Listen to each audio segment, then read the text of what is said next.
Hello, everyone. Welcome to 1.5 Degrees, the podcast where together we explore the science, solutions, and stories involved in the fight against climate change. I'm your host, Heidi Pan, speaking with the professionals behind the latest research, policies, culture, and innovations shaping our response to global environmental challenges.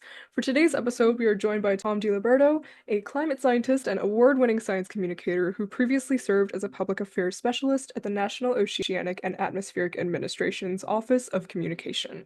At NOAA, he focused on communication strategy and led effort to share the agency's work with the public. Tom also wrote and starred in NOAA's first ever animated series, Teak and Tom Explore Planet Earth, as part of the Ocean Today studio. Previously, he served as senior climate scientist for climate.gov and managed NOAA Climate's social media presence across Twitter, Facebook, and Instagram. Outside of NOAA, Tom led the U.S. Center at COP29, the United States' primary public-facing platform at the United Nations Climate Change Conference, and oversaw the full design and programming of the space, as well as served as MC of the U.S. Center at COP21, 22, 26, 27, and 28, helping guide public outreach during the negotiations. Thanks so much for joining us today, Tom. It's truly, truly an honor. Thanks for having me. Okay, so trying something new today. Before we dive into the deeper questions, I've got some warm-up questions for you. What is your go-to fun fact about the ocean or the atmosphere that surprises people? Oh, that's a really good one. Um, I like this fact about rainbows in Oh, that people think it's a bow, but it's only a bow because of your point of reference. In reality, rainbows are circles. You just can't right. see the other half of the circle because the ground's in the way. So if like you were on a cliff and seeing a rainbow, it'd look like a circle. And I always like telling that to people like, what? They've lied to my entire life. I only know that that's true because I've seen like photos of the full circle. It's really cool, yeah. Okay, next one. If your career had a theme song, what would it be? Oh my goodness, my career theme song. This is such a hard question. I've gone all over the place. I think it would be there's a band called They Might Be Giants, and there's a song they do called Science is Real, and I think that would probably be the theme song. So I feel like theme songs also can be kind of fun and goofy. So I go with They Might Be Giants, Science is Real. It's a hobby or interest that you have that no one would expect from a climate scientist. I do improv comedy in my spare time. Oh, that's awesome. So, yeah, so I get on stage with a bunch of other people and we just make something up and make people laugh. I live in Washington D.C. and I work and I perform routinely at the Washington Improv Theater. Oh, that's so cool. I love improv. Okay. So, what first drew you to climate science, and when did you realize this is like something you wanted to do in addition to being a communicator? This might sound hokey. I like clouds. I've like always loved clouds since I was like a little kid. There's a family story in our house where my mom says when I was 2 years old, there's a thunderstorm outside, and I just wanted to walk outside into the thunderstorm. She'd like grab me and bring me back inside. I've just always loved being outside in the weather. I just don't know what it is. To the point where like when I was 8 years old, I said I wanted to be like a meteorologist at the time, and that's what I went to school for. I did all that. And then as I was learning more about the subject and the atmosphere and how the earth worked and learning more about climate and climate change, it just kind of fit. And I just, there's kind of an innate love of just trying to figure out what the atmosphere is doing. And then, yeah, there's a combination between that and I've always wanted to help people. So climate change just made the most sense. Great. Yeah, no, I am also like a big fan of cloud watching. I have fond memories of like laying on a trampoline with my neighbors and just like making shapes like, oh my God, that's a dinosaur or whatever. Oh, It's that's a amazing. yeah.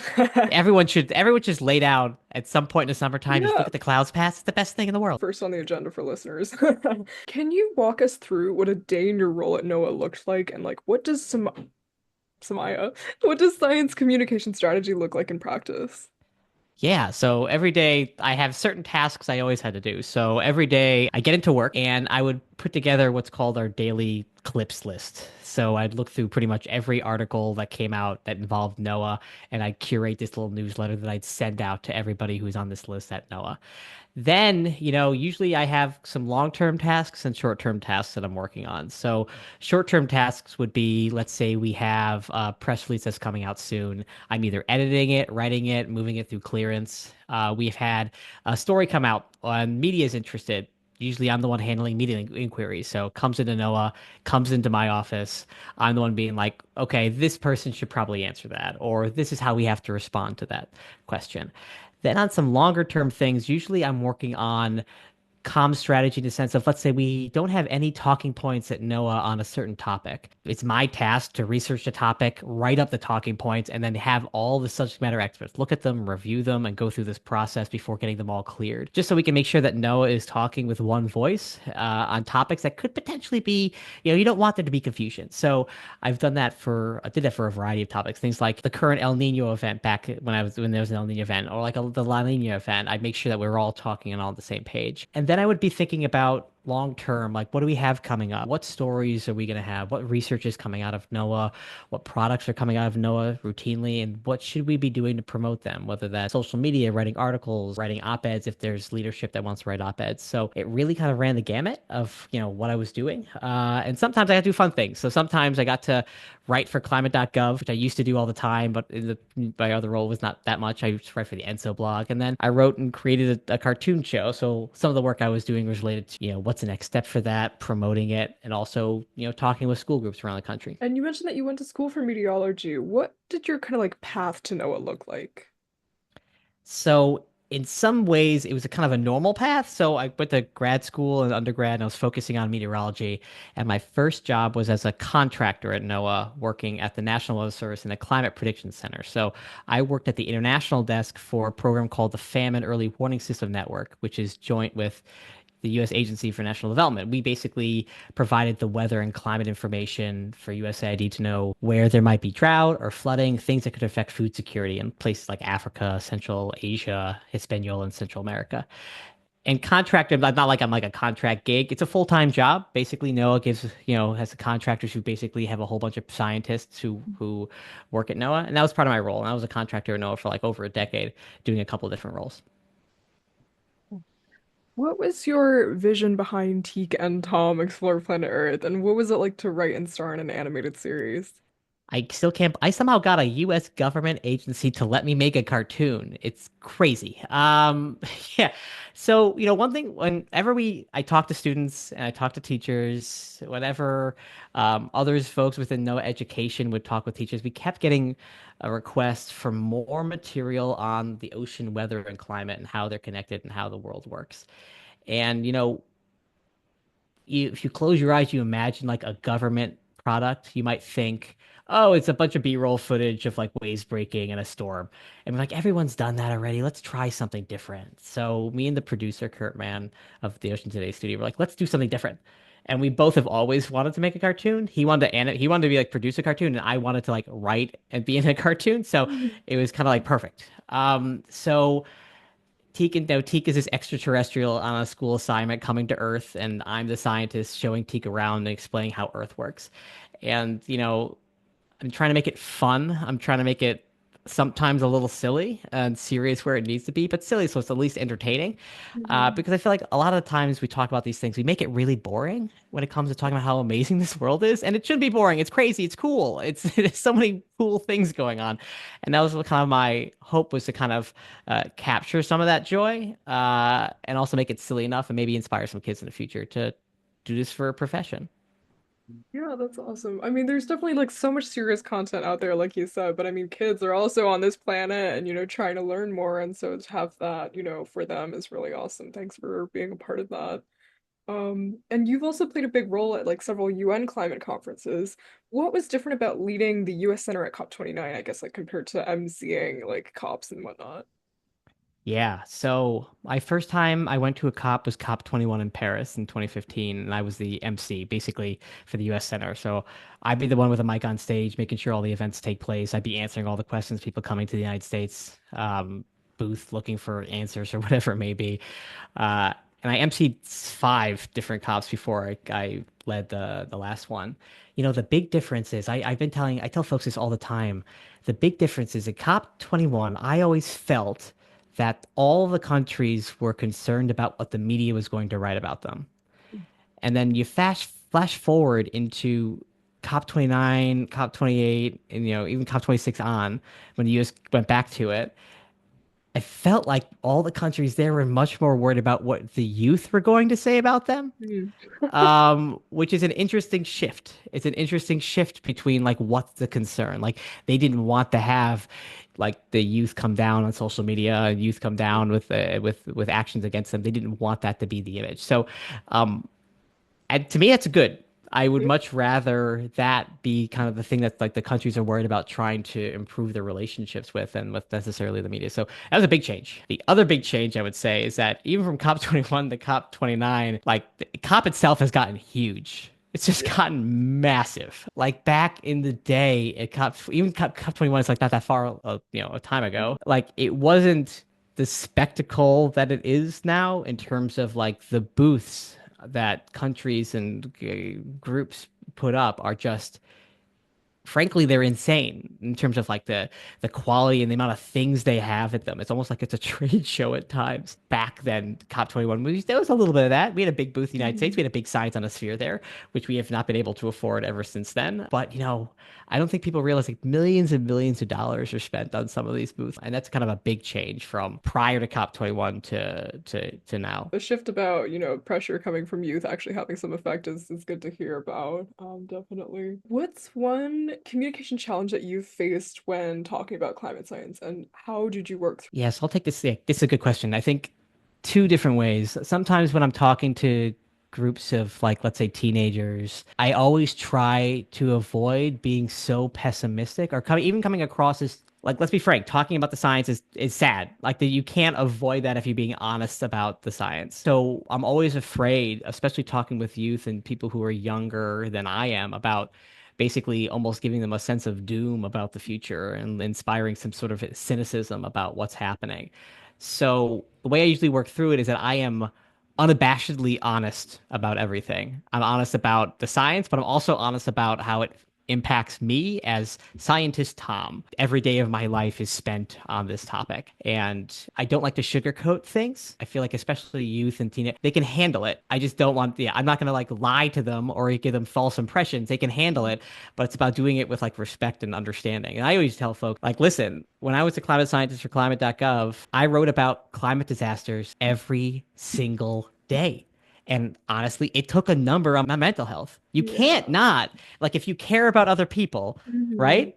If you're empathetic in any sort of way, climate do bonkers things to your mental health. Yes. So I'm always usually really, really honest with that. And usually one thing I ask is like, folks feel really alone in dealing with climate. So I Mm. often try to end my talks and when I'm talking about climate, if I'm in a room with people, be like, who here feels alone? And a lot of people raise their hand, be like, look, there's lots of people here who feel the same way you do. And like the only way we get through climate change is through a community. You have to do this with Mm. community. There's no other way around it. That's how I usually talk about it. Folks who I know understand and accept the science. And then I give a lot of public talks on climate where anyone can come up. And of course, I've had climate deniers come up to me, call me all sorts of things. And I always say when I'm as a climate scientist trying to communicate the risks of climate and the science behind it and all that good stuff. My goal, if I know someone is coming at me guns blazing in terms of what they want to say to me, is like my goal. I'm not going to convince that person to change their mind.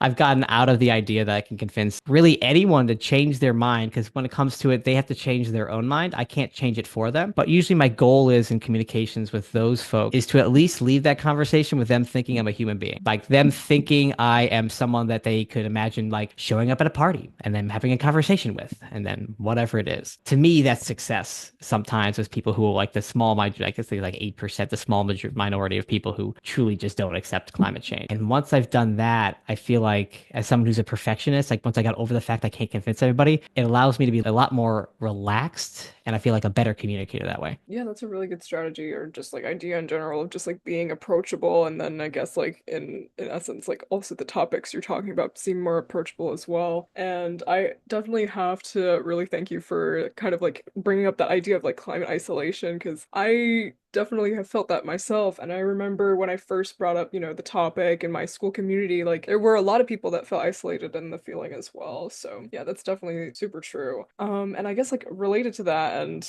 how depressing this space can be sometimes, how do you personally stay hopeful or motivated in climate work, especially given the scale of the challenge and how, this current administration is handling it? Yeah. Sure. Yeah. So I'm somebody who It doesn't fit everybody, but I'm somebody who like I have been a perfectionist since I was like a little Mhm. kid.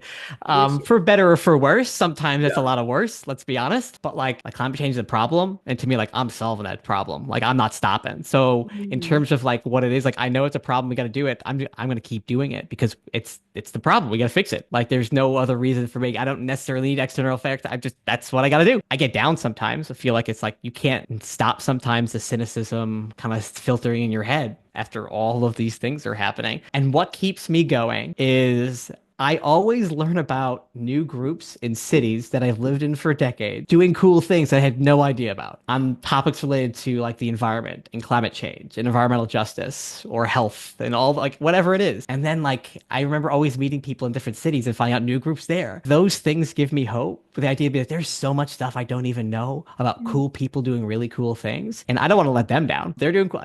They don't want to let me down. So like it's this idea like I know there's so many people caring about this and working on the topic, and I just want to do my best. What's a story or a moment in your career that you felt really landed with the audience? And I guess why do you think it worked so well? Oh, it's another great question. I was talking to this group of climate adaptation people who are localized, kind of like in the Chesapeake Bay area near Mhm. Maryland. And I remember talking to them, and I'm usually really good at reading the crowd. I props to my improv skills. I'm usually really good at kind of like listening and being aware of what's going on.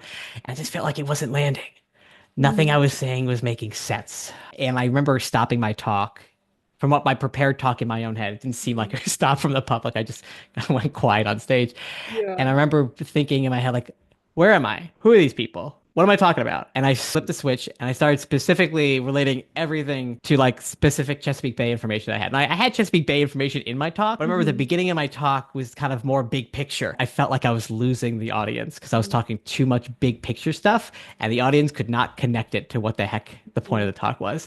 And the moment I shifted things to local, even while talking about the big picture, but bringing it back local, people started paying attention again. Really kind of like made it clear, like, yes, Tom, you can talk about the global picture, you can talk about these things, but when push comes to shove, whether it's people working or just living, they're still living locally. So it's Mhm. important to make it real to them and like understand why their impacts are. Plus, it just made it more natural flow of a presentation where you're talking about the global local and then you finish with local. So it really changed the way I structured talks by making sure I don't have too big of a gap of a time where I'm not like really making it like land a little bit, give them understanding about why I'm talking about global stuff when I'm talking about impacts locally. Yeah, I mean that really has a lot to do with just like climate messaging in general, I feel like, because like so many people are turned off from, like activism or being a part of the movement because they think it's so big, either it doesn't affect them personally or it does, but like it's just too much to handle because it's such a global issue. Yeah. Oh, exactly. You can feel helpless. What am I one person living where you're living can do this giant global problem? So now moving on to NOAA. What is NOAA for listeners that aren't familiar with it? What is its purpose and what place does it currently play in the daily lives of Americans? Sure. So NOAA stands for the National Oceanic and Atmospheric Administration. Now you understand why we call it NOAA. It's a mouthful. And we do exactly that. Oceans and atmospheres. I always joke if you've ever been outside before, you should care about what NOAA does. If you've ever been to the ocean or even thought about the ocean, you care about what NOAA does. Inside NOAA are things like the National Weather Service, which make forecasts for the entire country, but also internationally. They run weather models that are used globally. They have all these observations, which are used by everyone, anywhere. We also have NESDIS, which is the satellite division of NOAA. So those beautiful, ever see a beautiful like shot of like the Earth from space? Probably from a NOAA satellite. We call the geostationary satellites because they're far enough away. They basically plop down over one part of the globe. We also have other satellites across that are constantly monitoring our planet for not only weather, but greenhouse gases. They're monitoring the sun. We had those big auroras recently, right? Last year, the sun was going all crazy. That was Yeah. NOAA. The space weather forecasts are done by NOAA when it's issuing, well, I don't know what it was like a stage 5 solar, whatever it was. That was NOAA as well. And then the ocean side of things. You ever looked up what the tides were coming in? That's NOAA. Current data, that's NOAA. Looking up wave information, that's NOAA. If you've ever been on a boat and used a nautical chart, that's also NOAA. NOAA also has the National Geodetic Survey, which is a boring name for something really cool. They're the people who measure how tall things are. That's like used in GPS to make sure you know where you are. It's actually the oldest part of NOAA. So it's kind of neat. And then we also do all of the fisheries aspects of NOAA. That's like regulating industries like who are fishing for like lobster or cod or pollock or whatever fish you can imagine. NOAA sets the quotas and NOAA monitors those fisheries to make sure they're not overfished, and maintains general ecosystem health across the United States. And like the marine sanctuary system across our country is also run by NOAA, making sure that we still have these pristine as can be environments where we can allow sea life to thrive. And how does NOAA keep everyone safe? You ever see a tornado warning or a watch or weather, any sort of weather watch or warning, that's from NOAA. And that's our mission, is to save lives, basically. They're like working with communities to build round up sort of solutions to how communities can make their areas more resilient to things like flash flooding, but also to things like heat, to sea level rise, to drought, helping farmers figure out ways of dealing with climate change as well. So it kind of really runs the gamut from like the really, really, really near term, like what's the weather today, to like the long term. How are we going to deal with our changing climate and these worsening extremes?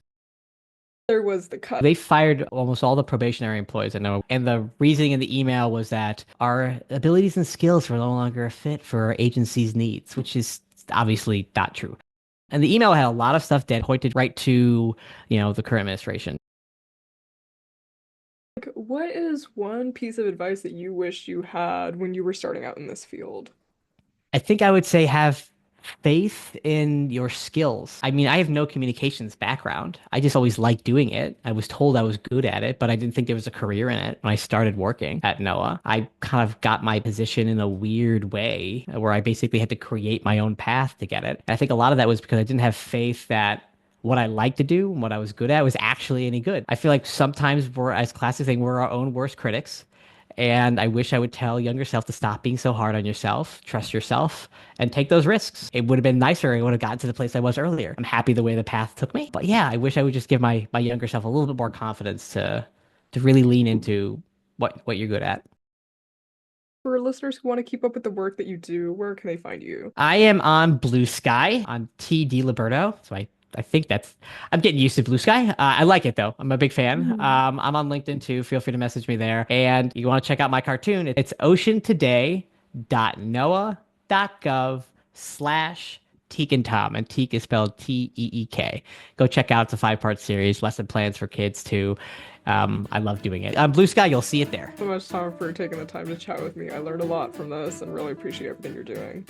Yeah, thanks for having me.